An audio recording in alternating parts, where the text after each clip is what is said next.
that conversation, you can ask for a 15-minute coffee chat. And once you have that 15-minute coffee chat, that'll actually be a half an hour, 45 minutes.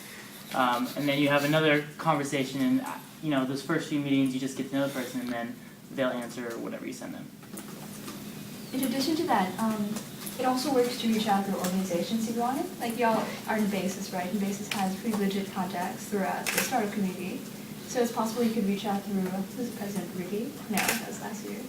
Yin and Jeff. I could reach out through them. They probably know someone who, if it's not a direct contact, it'd be secondary. Also, what do you guys vote as far as research or internships? Like, which one would you take part of? Well, the answer's really obvious for me. I never wanted to do research.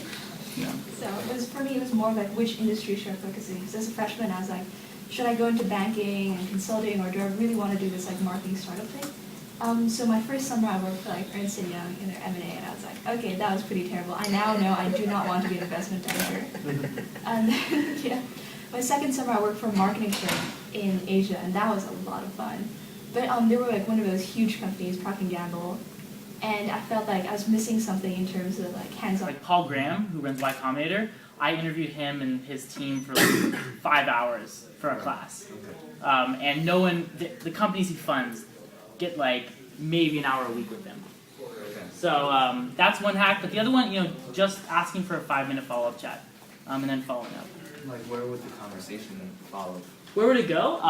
You want to make someone feel good about themselves, and if a Stanford student, if first of all, if they're from Stanford, then they'll be, oh cool, yeah, I'll help a Stanford student.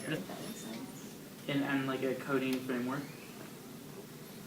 It's the basic question. But. Yeah, also once again, I'll reiterate, join student organizations and be in a leadership position, because you'll get management skills.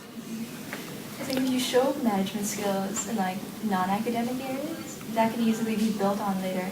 And honestly, at a lot of startups and tech companies, engineers transition to becoming managers all the time. So if you're looking at that as a career path, you should definitely talk to you.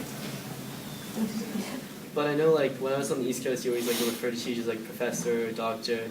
And then here there's kind of this mix-up especially when you're meeting professors you're working with in an organization. And how do you address them? How do you guys first approach a professor? How do you approach them afterwards? And how do you interact with them until you get on that friendly basis? It's hard. What I usually do is I write in an email. I'm when I'm addressing them as professor, in an email I'm like, dear professor, and when they respond, if they sign with Don, instead of dear Professor Donald Crumper, sincerely Don, yeah. Then I think after maybe a couple of times back and forth, you call them their first name.